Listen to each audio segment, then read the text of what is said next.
कि ओम प्रकाश जी आप बताइए कौन व्यक्ति था कि आपका पोस्टर बनवा के साट रहा था अपने पैसों से? आपको याद है? नहीं याद है तो एक बार याद कर लीजिएगा ओम प्रकाश जी। और आपके सभी चुनावों में मैं कदम से कदम मिला के आपके लिए 24 घंटा काम करता था। कि ओम प्रकाश जी आप बताइए, आप भाषणबाजी करते हैं, लाश ढोते हैं, आप अपराधियों से मिले हुए हैं, नूरा कुश्ती आपकी अपराधियों से है। मैं खुले रूप से आप आरोप लगाता हूं कि आपकी अपराधियों से मेल जोल है, साठ गांठ है। विचारों से समझौता इस जीवन में संभव नहीं है। निर्दलीय चुनाव लड़ना विचारों से समझौता नहीं है। भारतीय जनता पार्टी के विचारों से कहीं मेल नहीं खाता ओम प्रकाश जी का व्यवहार। उनकी नूरा कुश्ती है अपराधियों से। वो हमेशा अपराधियों का बात करेंगे मन से, और व्यक्ति मर जाएगा, उनका कार्यकर्ता, उनको जब खुशी कब मिलती है? जब उनका एक चाहने वाला, उनको प्रेमी आदमी मर जाता है। सीवान के माननीय विधायक 3 बार के विधायक रहे, मंत्री रहे, वो फेलियर रहे, उनका उम्र हो गया, अब उनको राजनीति नहीं करना चाहिए। मैं उनको कह रहा हूं कि उन्होंने भी वो विकास चाहिए थे जो उन्होंने नहीं किया। जो रोजगार मिलने चाहिए थे सीमांत को नहीं मिला, जो शिक्षा की व्यवस्था मिलनी चाहिए नहीं मिला। वो स्वास्थ्य राज्य मंत्री रहे, जो स्वास्थ्य में जो मूलभूत सुविधाएं मिलनी चाहिए थी नहीं हुआ।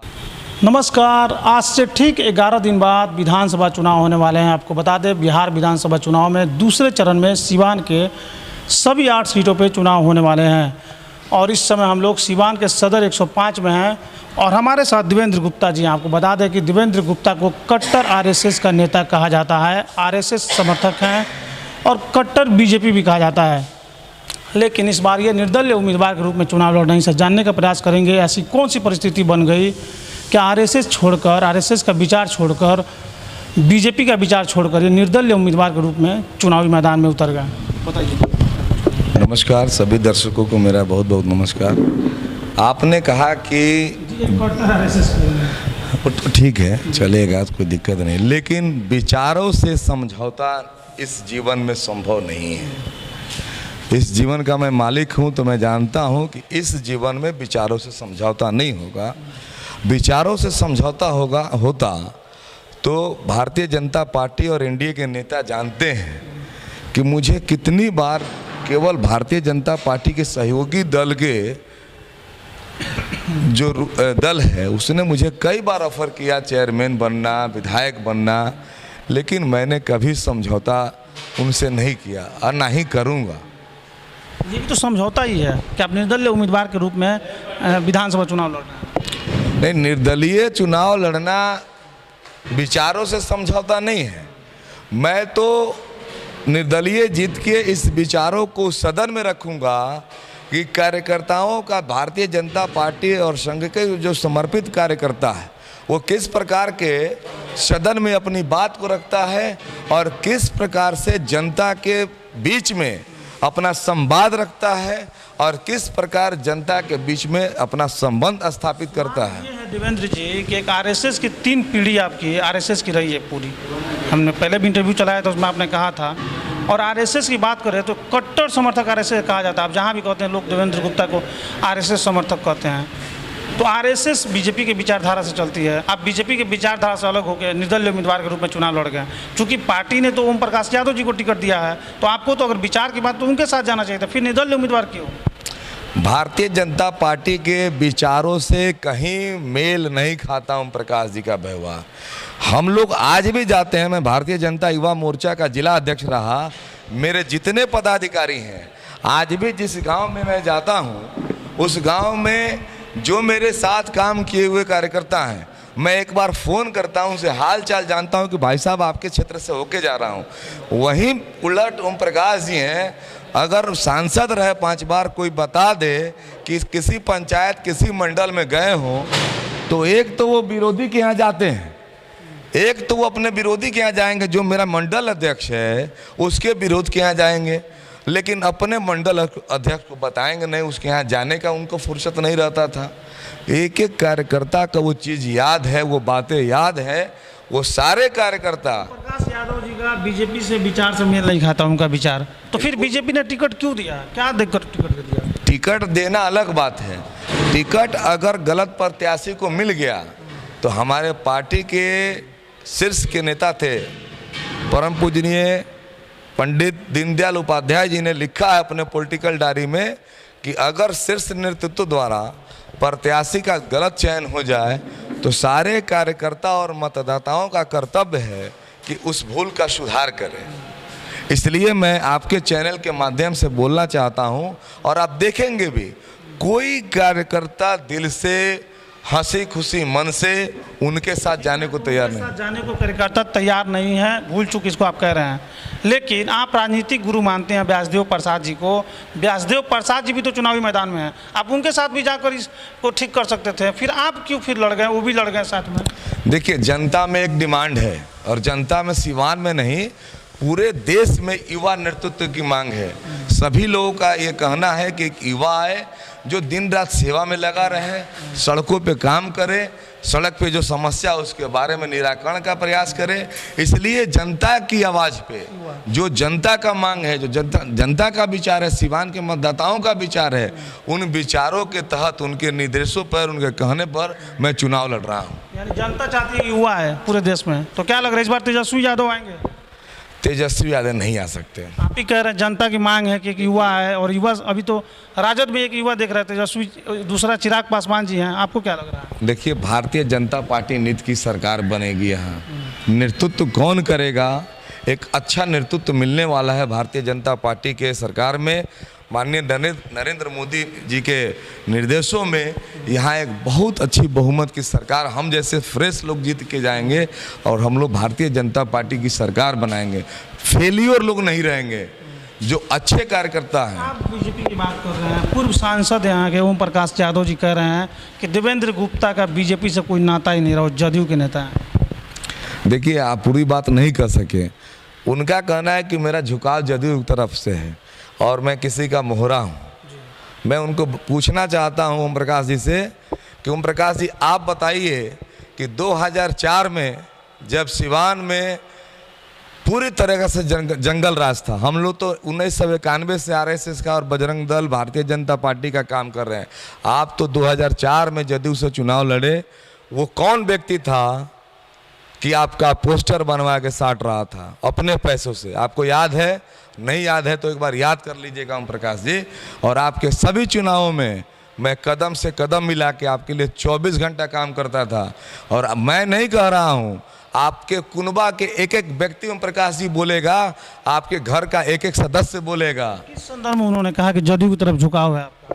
देखिए, उनकी नूरा कुश्ती है अपराधियों से। वो हमेशा अपराधियों का बात करेंगे मन से, और व्यक्ति मर जाएगा, उनका कार्यकर्ता, उनको जब खुशी कब मिलती है? जब उनका एक चाहने वाला, उनको प्रेमी आदमी मर जाता है, उनको आत्मा को खुशी मिलती है फूल चढ़ा के, उनका वोट बैंक बढ़ता है। मेरा मानना है, अगर आप नेतृत्व करता है, 10 साल आप सांसद रहे, 10 साल में समूल अपराधियों की नष्ट हो जानी चाहिए थी। लेकिन जो हुआ सरकार के द्वारा, आपके द्वारा कोई पहल नहीं हुआ। आप भाषणबाजी करते हैं, लाश ढोते हैं, आप अपराधियों से मिले हुए हैं, नूरा कुश्ती आपकी अपराधियों से है। मैं खुले रूप से आप पे आरोप लगाता हूं कि आपकी अपराधियों से मेल जोल है, साठगांठ है, केवल फूल चढ़ाना आपका काम है। हम लोग जनता की सेवा करते हैं, जिसका जीवन मृत्यु अस्पताल में पड़ा रहता है, अपना खून दे के उसको सींचते हैं। आप जाइए अस्पताल में, सरकारी अस्पताल में पता कर लीजिए कि 12 बजे रात को भी मरीज को ले जाता हूँ, 2 बजे रात को भी मरीज को ले जाता हूँ, हाफ पैंट और बनियान में रहता हूँ, तो उनके साथ पटना भी जाता हूँ अपना पैसा लगा के। ये काम करता हूँ, मैं फूल नहीं चढ़ाता हूँ। प्रकाश जी, इस ड्रामा को बंद करिए। केवल एक टेप रिकॉर्डर मत बजाइए कि मैंने बहुत लाश धोया है, मैंने बहुत ही किया। उसके अपराधी को विरुद्ध आपने क्या काम किया, ये बताइए जनता को। केवल ये साठ गांठ की राजनीति बंद कर दीजिए। अभी आपके अगेंस्ट में जो खड़े हैं राजद से और बिहारी चौधरी, पूर्व मंत्री रह चुके हैं, पूर्व सांसद ओम प्रकाश यादव जी हैं, व्यासदेव प्रसाद जो 3 बार विधायक रहे, मंत्री भी रहे हैं। ऐसे में आप खुद को लड़ाई में कहाँ देखते हैं? 3 दिग्गज आपके साथ, तीनों फेल लोग हैं, इसमें कहने में गुरेज नहीं है, तीनों फेल लोग हैं। और बिहारी चौधरी जी तो पहले हार मान गए, लेकिन उनका एक हिरिस फेलियर लोगों को चुनती है क्या? नहीं, मैं प्रकाश यादव को चुनती है? नहीं, ऐसा आप नहीं बोलिए। नहीं, आप बोले तीनों लोग फेल हैं, तो मैं बीजेपी बता रहा फेलियर हूं। लोगों को चुनती है। बीजेपी, मैंने पहले भी कहा कि अगर प्रत्याशी चयन में कहीं गड़बड़ी हो जाए तो जनता और कार्यकर्ता उस भूल को सुधार करेंगे। भूल होती है, मानवीय भूल है, भूल हो सकती है, इसलिए फेल्योर है कि उन्होंने 10 वर्ष के अपने संसदीय कार्यकाल में कोई ऐसा विकास का एजेंडा नहीं दिखा सकते जिस पे सीवान वासी को गर्व हो। उनके कार्यकाल में चीनी मिल बिक गए, ये सभी बात आपको सूता- याद आ रहा है जब चुनाव आपके खिलाफ लड़ रहे हैं तब। इसके पहले तो आपको याद नहीं है, आप तो उन्हीं के साथ चलते थे आप भी। बिल्कुल। देखिए, वो पार्टी के एक सिपाही थे, मैं भी एक पार्टी का सिपाही हूँ। अधिकार की लड़ाई है, जनता की ये लड़ाई है, जनता की ये मांग है कि कौन आवाज उठाएगा। क्या वही व्यक्ति आवाज उठाएगा जो चीनी मिल बिचवा दिया, जो सूता मिल को तोड़वा दिया? क्या वही लोग फिर से नेतृत्व में आएंगे? क्या वही लोग नेतृत्व में आएंगे? अवध बिहारी चौधरी जो 15 साल में अपराध उद्योग का उन्होंने समर्थन किया, हत्या उद्योग का समर्थन किया, अपहरण उद्योग का समर्थन किया, रंगदारी का समर्थन किया, अपने घर के बच्चों का सुरक्षा नहीं कर सके अवध बिहारी चौधरी। मैं आपको बता देना चाहता हूँ आपको चैनल के माध्यम से कि उनके यहाँ भी अपराधियों द्वारा मारा गया उनके भतीजे को, लेकिन वो अपने घर के भी सुरक्षा नहीं कर सके। अब इस प्रकार से व्यक्ति को किस प्रकार के फेल्योर माना जाएगा? ये बिल्कुल फेल्योर लोग हैं। देवेंद्र गुप्ता सुरक्षित रख पाएंगे क्या सीवान को? निश्चित रूप से। कैसे रखेंगे, क्या प्लान है आपके पास? मैं चोर नहीं हूँ, मैं किसी प्रकार से बेईमान नहीं हूँ। 100 हाथियों का बल एक ईमानदार व्यक्ति में होता है। आप जानता, मैं पूछ लीजिए कि 100 हाथियों का बल एक ईमानदार में होता है। मैं जनता के लिए सेवा करता हूँ, जात पात नहीं देखता। आपको याद होगा नया किला में एक रामनवमी में दंगा हो गया था, हजारों 500 लड़के अल्पसंख्यक समाज के लोग थे, प्रशासन जाने में डर रही थी। कई ऐसे हिंदू नेता थे जो वहाँ जाने से डर रहे थे। देवेंद्र गुप्ता का वो क्रेडिट था, अकेले घुसा और उसी अल्पसंख्यक समाज के लड़कों को मैंने खड़ा करके उस दंगा को रुकवाया। और सारी गाड़ियाँ जो डीजे ओजे वहाँ टूटे पड़े थे, सभी मैंने उन्हीं लड़कों से, जो अच्छे लड़के उसमें थे, सभी मेरा बात मान के डीजे को निकाल के लाए, जो टूटे सामान थे उसको सुरक्षित किया। ये मेरा क्रेडिट है। मैं भागने वाला नहीं हूँ, मैं उनके काम आने वाला हूँ। इस प्रकार के लोगों का विश्वास, मेरे नाम का विश्वास लोगों के मन में है। तो ये भी कह रहे हैं कि देवेंद्र गुप्ता राजनीतिक समीकरण बिगाड़ने के लिए मैदान में उतरे हैं। अब राजनीतिक समीकरण किनका बिगड़ा भाई? राजनीतिक समीकरण तो ना ओम प्रकाश जी का कोई समीकरण है। आप सबको चोर कहिएगा और आप ही चोर हैं। अब आप समीकरण मिला रहे हैं। आप जिस बिरादरी से आते हैं उस बिरादरी को कहा जाता है कि वो बीजेपी का कैडर वोट है। ऐसे में ये अनुमान लगाया जा रहा है, ये लोग कह रहे हैं कि आप इस समीकरण को बिगाड़ देना चाहते हैं। देखिए, समीकरण बिगड़ता नहीं है, जात पात की राजनीति नहीं होती नहीं है। हम लोग बीजेपी के लोग, हमारे परिवार के लोग रहे हैं, आज भी मैं बीजेपी का हूं। और मैं आपके चैनल के माध्यम से शपथ लेता हूं, मैं जीतूं हर, मैं जीतने का बात नहीं करता। मैं, कई लोग समस्या बता रहे हैं समाज में, मैंने कहा कि आप मुझे मत देंगे तो जिताएंगे तो ठीक है, नहीं जिताएंगे तो आप मेरा मोबाइल नंबर रखिएगा, उसके बाद भी हमको बुलाइएगा, आपकी समस्या का निराकरण देवेंद्र गुप्ता करेगा।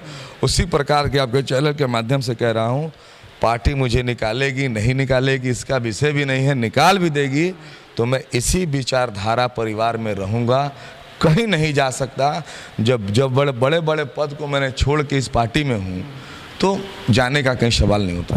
बीजेपी के बहुत सारे ऐसे कार्यकर्ता हैं जो आपके साथ काम किए हुए हैं। एक सवाल आपसे ये है कि बीजेपी कार्यकर्ताओं से और समर्थकों से किसको वोट देने की अपील करेंगे आप, कि बीजेपी कार्यकर्ता और समर्थक किसको वोट करें? बीजेपी का कार्यकर्ता बड़ा होशियार है, चालाक है, समझदार है। वो समझ रहा है कि हम किसको वोट करेंगे तो भारतीय जनता पार्टी का कार्यकर्ताओं का मान सम्मान और उनकी विचारधाराओं को कौन रक्षा कर सकता है।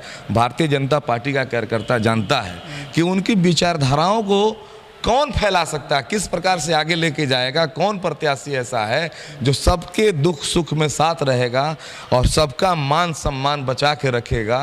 ये सभी कार्यकर्ता जानते हैं। एक आखिरी सवाल आपसे है, चूँकि आपने बीजेपी के लिए बहुत कुछ किया तो आपका चुनाव लड़ना ठीक है, चलता है। 3 बार विधायक रहे हैं बीजेपी से ही, व्यासदेव प्रसाद, मंत्री भी बनाया गया। जब पार्टी को लगा कि उनको अब चुनाव नहीं लड़ना चाहिए तो उनको टिकट नहीं दिया, ओम प्रकाश यादव को दे दिया। उनका चुनाव लड़ना कैसे देखते हैं आप? पार्टी से बगावत करके। ये बात उनसे पूछेंगे या मैं विश्लेषक नहीं हूँ। आप कैसे देखते हैं इस मामले को, आप कैसे? मैं विश्लेषक नहीं हूँ। काम के साथ रहे हैं तो बिल्कुल आप जवाब दे सकते हैं। मैं विश्लेषक नहीं हूँ, मैं एक प्रत्याशी हूँ। ये सवाल उनसे पूछिए। मैंने आपको पहले भी बार, दोनों में गठबंधन तो नहीं हो गया है व्यासदेव प्रसाद और आप में?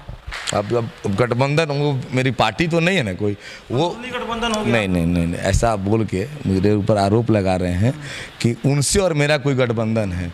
मैं तो उनको विचार की बात करते हैं। खुले रूप से कह रहा हूं। देवेंद्र गुप्ता खुले विचार की बात। मैं तो खुले रूप से कह रहा हूँ कि सिवान के माननीय विधायक 3 बार के विधायक रहे, मंत्री रहे, वो फेलियर रहे, उनका उम्र हो गया। अब उनको राजनीति नहीं करना चाहिए। उनको एक सेवा, दूसरे लड़कों को, अपने किसी लड़कों को, किसी युवा को आगे बढ़ाना चाहिए था।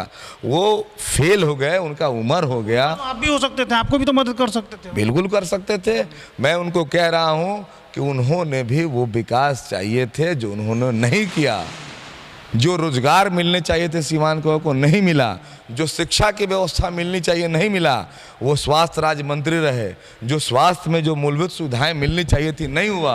कई पीएससी के घोषणा उन्होंने किया था, एक भी नहीं बना। मैं कह रहा हूं कि उनको अब राजनीति से संन्यास लेके, मेरे वो गुरु हैं, मैं उनसे प्रार्थना करूंगा कि आप एक युवा के ऊपर, सर के ऊपर हाथ रखें और उसको विजयी बनाने में अपनी मदद करें। चलिए, तो ये बीजेपी नेता देवेंद्र गुप्ता है जो अपनी ही पार्टी से बगावत करके इस बार निर्दलीय उम्मीदवार के रूप में सिवान सदर 105 संख्या से चुनाव लड़ रहे हैं। आपको बता दें कि आगामी 3 नवंबर को चुनाव होने हैं और 10 नवंबर को नतीजे आएंगे, जिसके बाद ही पता चलेगा कि जनता ने किसको अपना आशीर्वाद दिया और किसे जिताकर विधानसभा भेजने का काम कर रही है। आप देख रहे हैं सिवान का सबसे ज़्यादा पसंद किया जाने वाला चैनल न्यूज़ इंडिया तक। बने रहिए लगातार हमारे साथ।